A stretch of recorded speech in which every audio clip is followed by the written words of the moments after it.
The ending of Coleman Domingo's Netflix conspiracy thriller series The Madness features Muncie Daniels finally proving his innocence. Created by playwright Stephen Belber, The Madness follows Muncie's rapidly unraveling life after discovering a dead body in a remote cabin neighboring his wooded rental home. Muncie was set up for the murder of a man named Mark Simon, a prominent online figure and spearhead of a rogue white supremacy group called The Forge. The Madness arrives months after Domingo's Oscar-buzzy prison drama Sing Sing. Domingo is best known for his inspired work in films like Rustin and his Emmy-winning performance in Euphoria. Through the 8 episodes of The Madness, Muncie must avoid being framed for the murder of Simon and navigate a dark web of powerful figures who wish to silence him. Muncie seeks the help of his family to take shelter from the relentless fixer, Julia Jane. After Muncie successfully gets Jane off of his back, he is left to deal with Rodney Krantz, a silent investor in the company Revitalize. He also tries to patch up his family issues with his son Demetrius and ex-wife Elena, who was nearly killed by Julia trying to protect Muncie.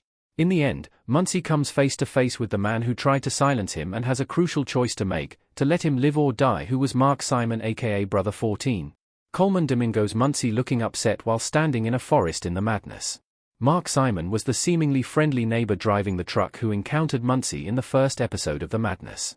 Muncie discovers that Simon was a notorious white supremacist who had a following of over 5 million people online and was the leader behind the domestic terrorist group known as The Forge.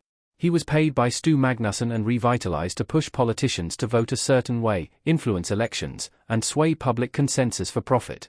In short, Simon was a valuable tool used by Revitalize, and Brother 14 is his online anonymous alias who developed a following and fandom before his death.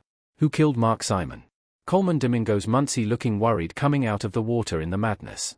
Mark Simon was killed by Ant, a member of Profane Discord, and Don Sloss Jr., a former military serviceman who was hired by Revitalize to kill Mark. These were the 2 men who were wearing ski masks at the beginning of The Madness and attempted to kill Muncie in the woods. Muncie stabbed one of them in the neck with his pen before being framed for the murder after reporting it to the local police, who grew instantly suspicious of him. Despite the various efforts to frame Muncie for the brutal murder of Mark Simon, the identities of the 2 masked killers were eventually exposed. Who framed Muncie Daniels for Mark Simon's murder? Dion Coles Queasy and Coleman Domingo's Muncie looking upset and sitting in a restaurant in The Madness. Julia Jane was a fixer working for Rodney Krantz, who is revealed to be a silent investor in the company Revitalize. Julia hired Don and Ann to kill Mark on behalf of Rodney Krantz.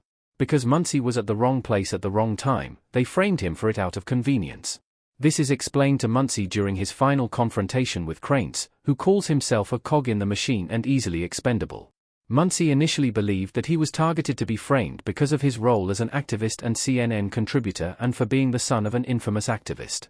Ultimately, Muncie was framed by circumstance. How Muncie Daniels cleared his name and became exonerated. Coleman Domingo as Muncie smiling while sitting at a CNN broadcast desk in The Madness. Muncie was finally able to exonerate himself from the murder of Mark Simon and was rightfully able to clear his name. He goads Julia into making a mistake after Julia repeatedly tries to kill him and nearly kills important members of his family.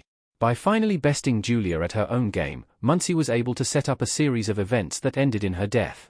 Coupling this with the evidence found in her car and on her laptop that Muncie is able to expose, Muncie exonerates himself and proves his innocence to the public after a long and arduous fight.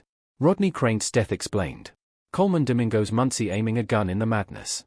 Towards the end of The Madness, Muncie finally makes his way up to the person responsible for framing him for Mark Simon's murder in the first place, Rodney Krantz. Muncie wrestles with the decision of whether or not to go after Krantz once he discovers his location.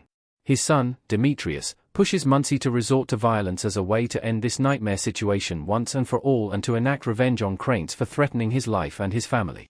A pivotal scene shows Muncie pointing a gun at Krantz's head, but ultimately Muncie is unable to pull the trigger, choosing the higher road, unlike his father. Muncie knew he wouldn't be able to kill Rodney Krantz without running the risk of dying in the process. Muncie had tried everything to stop his situation from going any further and chose to end things on his own terms without having to have his mark defined by an arguably righteous yet disastrous murder.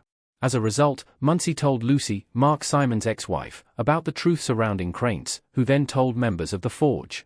One particular member of the Forge took revenge into their own hands and killed Rodney Krantz himself even after the DA dismissed the charges.